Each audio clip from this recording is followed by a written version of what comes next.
Posted by you/scaredycat1122. My 45F husband, 49M, of 23 years had an affair with a 20-year-old girl starting in 2020. I found out this year when his affair partner gave birth to twin boys in March. Obviously, we were going to divorce. We've been hashing things out since then. It's been a lengthy process due to some properties we own in common, and we needed to get an accountant because he used the shared account for his affair. Finally, things seemed to be getting close to the end when both my husband and the woman he cheated with were killed in a car crash. By some miracle, the twin babies were not harmed in the crash. Now they are orphaned and neither set of grandparents can take them in permanently. My husband's parents are both in assisted living, he had no siblings, and the only aunt who could take them refuses. She's been child-free her whole life. On the woman's side, I'm not sure of all the details, but her parents are also unable to be involved long-term, and her only sister lives overseas. Since we were still married and he had not updated his will, all his assets are set to pass to me and our 2 children. I'm not callous enough to leave those babies with nothing, so I agreed to let whoever becomes their legal guardian have the remaining balance in the shared account, about $25,000 in savings. The issue is that no one wants to take them in. Now my in-laws are pressuring me to take them in and raise them. The problem is, I don't want to, at all. I wouldn't love them, and I don't want to be the evil stepmother. But I know a big part of me will always have some level of resentment toward them. I would probably favor my own children. It's not their fault, but I truly loved my husband, and I thought we were happy before I found out about the affair. We have 2 daughters, 14 and 16.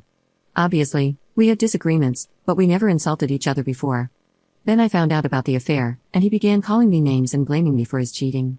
He became abusive and even tried to kick me out of the house, my childhood home, which is not shared property, for the record. I'm also raising teenagers alone now. I don't have the energy to raise babies anymore. My daughters hate their baby brothers. I tried to get them to spend time with their dad as we were divorcing, but they refused. Since this all came out because of the babies, there wasn't really a way to sugarcoat the situation. And they are also too old for me to get away with it. Most of my friends agree it's not my place to care for those children, but my in-laws, the affair woman's parents, and my mother want me to raise them. I know my mom is just having grandkids fever, but it hurts not to have her support. I have to make a decision by next week, or the boys will be going into foster care. At the moment, they are temporarily placed with their maternal grandparents. I feel horrible, but I am very sure I can't take them in. Would I be wrong if I refused to take them in? First update. Hey everyone, this blew up far more than I thought, and I appreciate the well wishes for my girls, the boys, and myself. Also, thank you to the many lovely people offering to help give the twins a good home. I might not be their mother, but it touches me and makes me glad there are good people out there. After thinking carefully, speaking to my lawyer, reading responses, doing research, etc., I plan to speak to the grandparents tomorrow and refuse to take legal guardianship of the boys. I will let them know the usernames of people who offered to me for private adoptions or fostering, but my daughters are my priority. It will be up to the twins' grandparents to decide if they'll proceed with adoption, keep them, or turn them over to the state. I wish I had the mental capacity to be the person to do this, but I have 2 girls who are going through a lot, and they need my full attention. I'll also be talking to the lawyers to figure out if the boys have any inheritance claim properly. If they do, I'll separate it and leave it to the lawyers to do what they need to do for them to have access when it's best. If they don't, I'll find a way to ensure they have access to the $25,000 I was going to give them from the beginning. I won't do more, however. My moral compass might be biased, but I don't believe I'm obligated, morally or legally, to do more than what the law says. I can't help everyone, and I shouldn't have to. I have 2 girls who lost their father, 2 girls who need therapy, 2 girls who are just about to go to college. They've gone through enough without seeing their mother favor the children of their father's mistress. Second update. Hey everyone, as I mentioned 2 nights ago, I went yesterday to speak to the twins' grandparents. I explained my position and refused to take guardianship of the boys. My mother-in-law almost slapped me when I said that, but thankfully, this was all done in a public place, and my father-in-law stopped her. The maternal grandparents kept pleading for me to raise them since they didn't want to lose them. I kept saying no, and when they called me selfish, I lost it. I told them to their faces that the only selfish people in this mess were them and their son and daughter. Their son, my husband, for cheating and then making the divorce hell for me and my girls. Their daughter because she was a WHRE, I used another word, who went after a married man twice her age. I told them if I heard from them again, I would request a cease and desist. I also informed my parents-in-law that they won't have access to my daughters for the foreseeable future. I'll explain why in a bit. We were at a restaurant, but I didn't stay for the meal. I also sent an email to my lawyer so he can ensure CPS and any agency involved in the welfare of the twins is aware that I'm not going to be their guardian or be involved. Then I sent an email to my in-laws with all the usernames and websites from people here on Reddit who have offered to do interviews for the twins' adoption. I won't be involved beyond this point, so please, as lovely as it is, I can't help you if you are interested in the boys. Yesterday was the end of my involvement. As for why my in-laws won't see my girls, I spoke to my daughters and decided to find out more about their thoughts before I went to meet the grandparents. My youngest refused to speak to me, which I found very out of character for her. My eldest then asked for just the two of us to talk. That's when she explained that my in-laws had been going on about how the girls need to get ready to go to public school instead of their private school and get jobs right out of high school, since I would have to provide the twins with private schooling and college money. Apparently, they were also told to start moving their stuff to share a room. My girls have separate rooms, since the twins need more space. This was not known to me, mostly because that would never happen. Apparently, my in-laws have been basically bullying the girls because the babies take priority. Yeah, that's not happening. I told the girls that their grandparents have no say in where they go to school, their college funds, or how the rooms are set in our house. I also said I do agree they could use a part-time job during college and maybe a scholarship, but their tuition will be paid. I told them not to blame the babies for the stupidity of the adults. They told me they understand, but they still don't want to interact with their brothers for now. That for now part gives me hope they'll get through things. For now, we're going to make some changes in the house.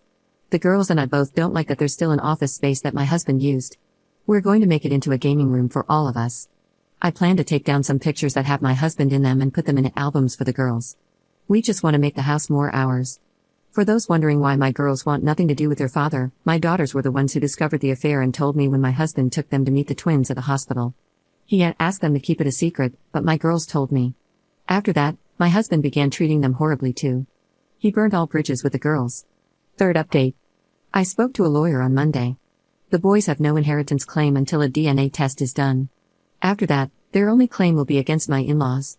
The shared account is not considered my husband's individual property, so it's mine. The same goes for the lake house. Since he had a personal savings account and a life insurance policy, which went to his parents, that will be the only thing the boys could claim. Obviously, this could change if it goes to trial, but the lawyer told me that with how little my husband left my girls and me, there's very little chance a judge will demand our assets. The lawyer also recommended that I completely end the idea of sharing any money with the boys. That could be used against me to claim I'm taking financial responsibility for them and should be considered their guardian. I'm dividing the money from the shared account for my daughter's college tuition. I'm still unsure if I'll sell the lake house or not, but neither the girls nor I are attached to it. Now, please leave me alone about the boys' inheritance. Sad as it is, my husband messed everything up for his children. I'm not responsible for them, nor do I have to sacrifice my assets to set them up for a better life. Fourth update. There's some good news and some annoying news. The good news is that the boys were safely retrieved by CPS from their maternal grandparents and will be placed in foster care until a permanent arrangement is made. I found out when it happened because their grandparents, and my mother, came to scream at me at work. In all honesty, I'm glad this happened at work and not at home. It's made me consider moving, as I don't want my daughters exposed to any of this. An annoyance I had soon after was getting a call about my inquiries into fostering and adopting. Apparently, my information was sent to CPS as someone interested in fostering the twins and eventually adopting. I immediately explained the situation between the grandparents and me, and the operator was speechless at first. She apologized for the situation and told me she would make sure I wasn't bothered about the process. I also got served this morning. My in-laws are suing for grandparents' rights. They are also suing for custody. Apparently, they are planning to leave their assisted living, which they really shouldn't, to buy a house that allows kids, to get the twins back, and now also want custody of my daughters. My personal lawyer immediately gave me some instructions I won't share to safeguard myself and my daughters from some risks during a possible custody battle. My lawyer and I both suspect my in-laws want the girls to be parentified as caretakers for the twins since my in-laws have mobility limitations. It will be a cold day in hell before that happens. I don't see CPS placing the boys with them to begin with. Not all is bad news. I'm starting therapy next week, and my eldest daughter is once again talking about the colleges she wants to attend. We still haven't really talked about their father or gotten them to agree to visit his grave.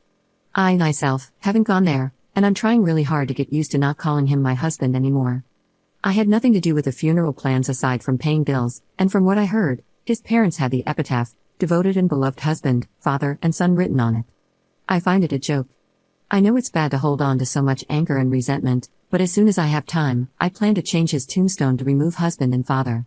It might sound petty, but I refuse to speak well of a cheater and abuser just because he's dead. My daughters deserved better, and so did I. And for anyone complaining about me changing the tombstone, I paid for everything in the end. So, stick your complaints you know where. I don't think I'll post another update until the whole mess with the grandparents' rights lawsuit is resolved. So to the kind people who have sent support to me and my daughters, thank you so much. Maybe I'll have good news in the future. Fifth update. Hey everyone, some people have been asking me for updates, and to be honest, I had nothing until today.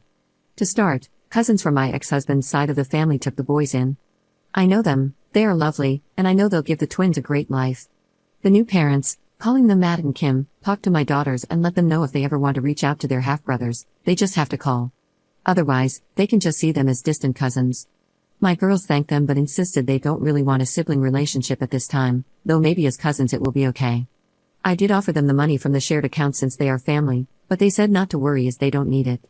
Kim even insisted I use that money for a vacation for my girls and me. Apparently, I look like the living dead. They also set very strict boundaries with my in-laws and the parents of my ex's affair partner.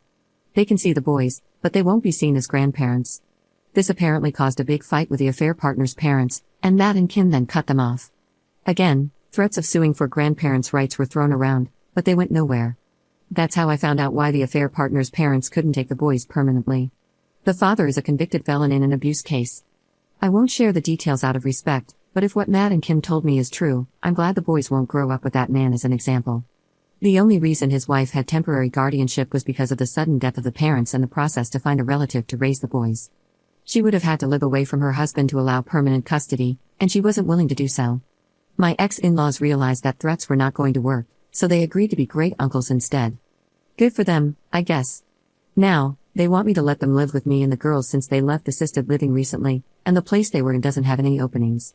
This place has a long wait list, and the only reason they got in originally was because my ex and I offered to pay for 5 years in full.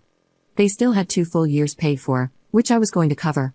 After everything they put my daughters and me through, I'd rather burn money on a grill than spend it on them. I know they want my girls and me to be their caretakers. I won't even consider it. My daughters have their own paths to follow, and honestly, I want to consider meeting someone new. I know it sounds like I'm moving on too quickly, but I've been working to move on since I found out about the affair. I don't think my ex deserves me to go through a mourning period. I already mourned our relationship. At least, that's what my eldest daughter said, funny enough. She's been encouraging me to go out and meet someone. We still have that custody lawsuit from my ex-in-laws going and a few other issues that I will update when I have more, but I wanted to at least let everyone know the boys are safe and together.